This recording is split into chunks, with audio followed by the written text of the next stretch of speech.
Hello everyone, welcome back. Thank you so much for joining me. Do excuse my lash line. I just ripped off my lashes before this. You know when you get like a really itchy inside corner? I just couldn't deal with it. So there might be some schmoo along my lash line. I did have my lashes lifted, but for some reason on me, it lasts like a week. Anyway, so what I want to talk to you about today are things that we can leave behind from our makeup routines in 2023. That's this year. Now, these are all things that you probably would have seen anyway online, but are most definitely going to become more prominent in 2023.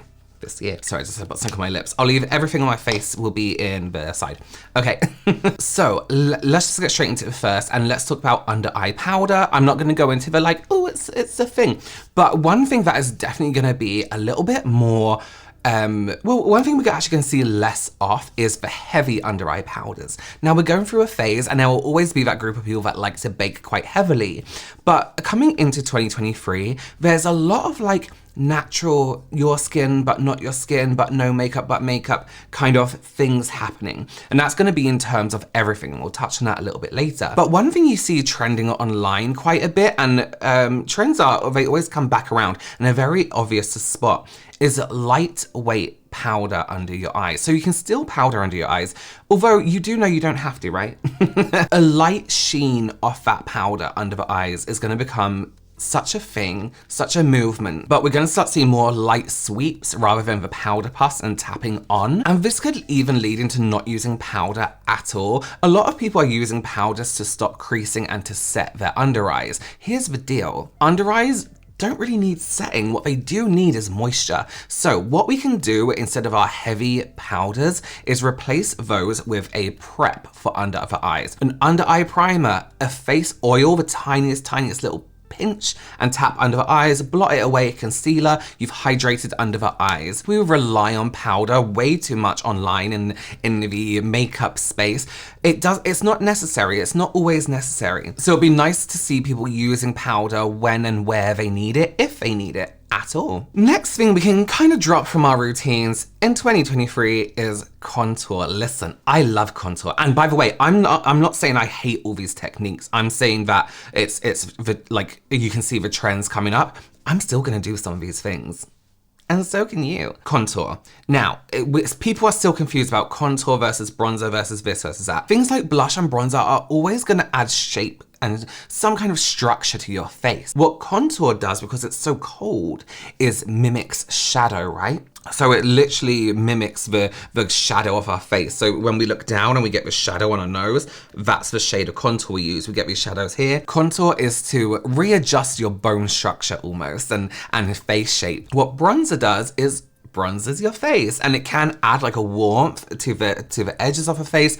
Blush, we can move it up and down to almost bring forward the face, almost like what a highlight would do.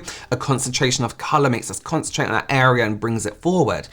So contour or heavy contour is something that is gonna fade out slightly, and I see coming in, again, just like the 80s, using blush to add structure over anything, blush and highlight. I think everyone's gonna get a little bit bored of this drawing all over the face contour. Of course, it's gonna be, again, in mainstream makeup, especially online, because visually it's something that people like to watch. But in terms of people like what they're doing, suggesting, and like, have you heard about, they'll call it, what will they call it? They'll come up with some stupid name for it. Cloud blush or some shit like that. It's the new way of doing this, when it's like the 80s version of doing this. So I see a lot of blush up here in this area, and using blush just to structure natural blushes, cream blushes to add a little pop of color in those key areas. My hand, look at all this mascara. And this can even be done with just your bronzer. Like bronzers are absolutely fine. So it's almost adding structure with like a natural flush of color. So goodbye heavy contour. Even though we can still do it, While we're talking about contour, let's talk about highlight, and let's talk about heavy over the top highlight. Now, this isn't so much of a thing as it used to be. Gone are the days of people walking around with, well, actually, not gone are the days, but most of the people with that kind of gray stripe of highlight down the side of their cheeks, you know? And as we're moving into this kind of natural skin movement, I think we're gonna see more highlights that are different textures that aren't exactly creams. We're talking more like glosses, sheens, gels, And there are some great formulas out there that aren't sticky that you can use that I personally really love. Ciate Dewy Sticks, which is one of my absolute favorite. The Lisa Eldridge highlighter, the Rare Beauty highlighter, really nice. Like two of those are liquids, but they don't look like liquids, you know what I mean? We kind of like borderline on this phase at the moment of highlights being like, look how incredible this highlight is. And I think it's going to be toned down a little bit. Your skin, but better, but healthy, but nice. Listen, talking about glowy though, we get a lot of our trends from different places around the world, one of them mainly being South Korea. And one of the trends at the moment is more of a matte skin. South Korea, the home of healthy, glowy looking skin, is introducing matte skin into a lot more of their products. So there will absolutely be this trend. Like I was saying, we're kind of ditching the heavy powder a little bit. There's absolutely this trend of matte skin with an outline of glow. So imagine a powder foundation, for example, or a matte what is on my nose? What's going on here? Nothing.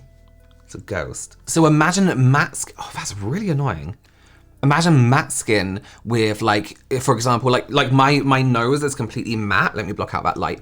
It's completely matte, but it has that shine on it. Like matte with that underline of glow. See, I would add a little bit of highlight there just to make it more natural. And what's gonna make that natural, going back to the highlight, is not having highlighters with glitters and metallics in. Having those natural ones that I mentioned is gonna make it look like real glowing skin. Matte skin, matte lips is another one. We've seen this boom of lip oils.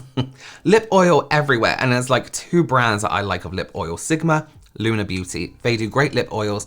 Everyone else, it's like I've seen it. Lip oils kind of came late into the game of the combination of makeup and skincare together. I think we're all a little bit over skincare. We still all use it, but we're not as into it as we were during like lockdown season, you know, where everyone was like taking care of their face a bit more. We weren't really buying makeup. We weren't going out because we couldn't, or some people were, but people were kind of really getting into it. And now everyone's a bit like, okay, we moved on to fragrance. And then this year we're going to move on to nails. What was I saying? Oh yeah, lip oil. So we're kind of over that like, oh, it's caring about my lips. Of course we want lip product to care for our lips, but matte lips is gonna come back strong. When was that year where everyone was matte red? Always. It was always matte lips, matte lips, matte lips. 2014, I wanna say. I was still a makeup artist in 2014 and it was always matte for everybody. And sometimes we would like try a gloss and be like, no, matte, get a matte lipstick.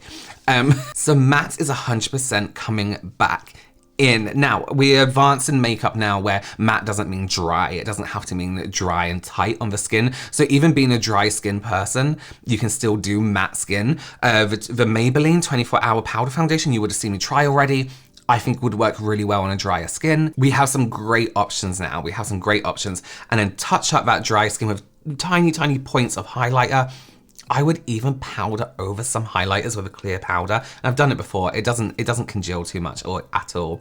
And get that kind of matte glow. It's a really weird combination because the two contradict each other, but it really is a thing. Talking about matte lips, so when we have one trend, there is always a complete opposite.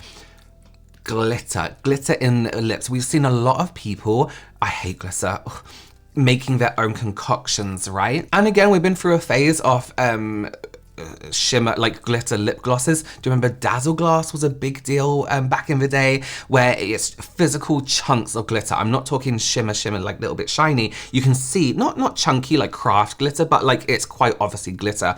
I saw somebody do this incredibly with a red lip recently. If I can find it, I will share it on the screen. This red, I don't like glitter. I like the way it looks and I understand other people like it, so I'll always talk about it. Imagine a glossy red lip with that shimmer to it. Beautiful, or even a pink or a peach. So ditch the lip oils and let's get back into some color on the lips. There's something about having, not me personally, but I know people love wearing a bold color lip. You can do makeup on someone's face and until the lip is done, it draws everything together and you're like, there it is, there's your face. That's how your face is today. That's how your mood is today. One thing we can get rid of this year, and I actually quite like this idea, is full strip lashes. We're going into corner lashes again, which I really, really like. All those lashes that they may be full strip, but they kind of fan out this way. Again, I'll find someone, put them on the screen to give that lift and flick in the outer edges. This was a trend a long time ago where a lot of us were cutting full strip lashes, and a lot of people still do. But again, I'm talking mainstream trends. These are all things that people may still do. We would cut lashes, we'll pop the outside edge on and then pop the inside corner on top just to get fuller on the outside, and then maybe even add some individuals on the inside here, but it was all about that lift and that fluffiness on the outside corners. Such a huge deal, such a huge trend back in the day, and it was kind of like the go-to. If you were wearing false lashes, you would expect to cut them, and that's how it would be. I really love that. I think it's a really good idea, and the way lashes can just lift the face and lift the eyes, or even make them like turn down a little bit, the mood they give to lashes is incredible. So I'm happy to see people being a little bit more experimental with the shape of their lashes and the positioning of their lashes. I'm gonna burp. Now here's something I personally don't like. I love my brows spiky. Like, oh, I haven't drawn them in. I didn't fill them in. Whoopsie. I love my brows spiky like this. As somebody with really heavy brows that never used to behave, I love them being controlled and in the direction I want. I love seeing all the like individual strokes of hair. That's because I use this West Barnco soap brows. You've probably heard me talk about this 1,000,000 times. But spiky brows are kind of gonna go away, that like laminated look of brows. So one thing we can kind of leave behind, which I don't recommend at all, is I guess the technique of spiking them up this much. We still want groomed, we still want tamed, but that feathery brow, raccoon brows we used to call them way back, are gonna be a little bit more, more leaning this way rather than this way. It's just a slight bloop, bloop, you know? So we can still use products like brow soaps and brow waxes because we still want groomed and we still want structure and shape, but not as spiky, unfortunately. I love spiky brows. And let me tell you, all of you are gonna like boo me heavily for this, but I've been seeing pictures of those super skinny brows. I love it. I love it. I love it so much. Yes, it's gonna ruin your life when you get older because they're never gonna grow back, but oh my God. Some of them are looking really good. I'm so sorry. So those are a few things that you might want to consider changing and leaving behind in your makeup routine in 2023. Of course, you don't have to. It's just trends. We don't always have to follow trends. And some of you may be doing these things already. Let me know if there's anything you foresee coming in the future in 2023 down below. Do consider subscribing, giving this video a thumbs up, and I will see you very, very soon. Bye.